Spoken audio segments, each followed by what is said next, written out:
আসসালামু আলাইকুম। আজকে চলে আসলাম চকের এরিয়াতে। এটা হচ্ছে এটা হচ্ছে মালয়েশিয়ার চকেট এরিয়া, কোলালামপুরের ভিতরে।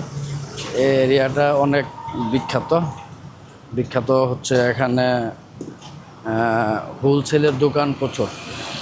এটাকে ধরতে গেলে বাণিজ্যিক এলাকা ধরা যায়।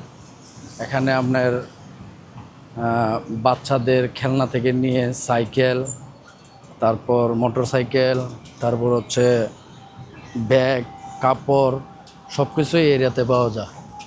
এই দেখেন, এটা হচ্ছে সকেট এরিয়া।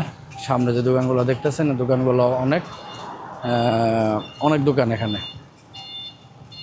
এখানে যদি আপনারা কেউ আসতে চান। কি অবস্থা, ভালো আছেন? একটা ভিডিও বানাইতেছি। Video dulu Pak, video dulu. হ্যাঁ। Okey. Nak cari bike skuter, mai sini. Tuh, depan KK Jalan Raja Laut 106. Mai, Ada harga promosi, berapa? ada promosi. Ada promosi. Boleh Betul. dapat. RM15 dua. ও তো এই হচ্ছে এই area. এই এরিয়াতে আপনারা আসলে JM প্লাজায় আসতে পারবেন। আমি যেদিকে সামনে যাচ্ছি, এই সামনেই জেএম প্লাজা। তারপর জেএম প্লাজার রাস্তার এই পাশে আমাদের বাংলাদেশি দোকান আছে, বাংলা খাবারের দোকান। এখানে খাবার টাবারও খাইতে পারবেন। তারপর প্রয়োজনীয় যে জিনিসপত্র আপনারা দেশে নেন, ব্লেন্ডার, কম্বল, এইসব জিনিসগুলো আপনারা এখান থেকে নিতে পারবেন, সংগ্রহ করতে পারবেন। তারপর কসমেটিক্সও এখান থেকে নিতে পারবেন।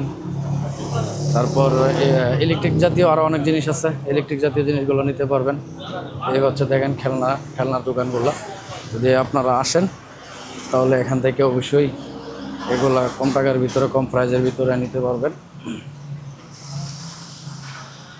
যদি কেউ আসতে চান তাহলে এখানে আসবেন। এখানে ঠিকানা হচ্ছে জালান রাজা লাউড চকেট।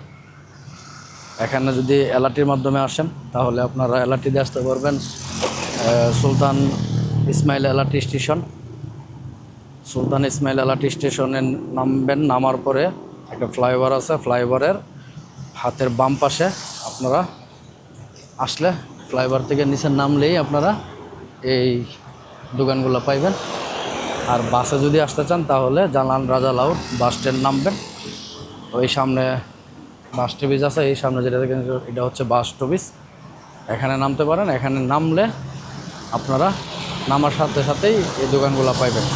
বাস স্ট্যান্ড থেকে নেমে একটু হাঁটলে সামনে জিএম প্লাজা। তো জিএম প্লাজা যেতে পারবেন।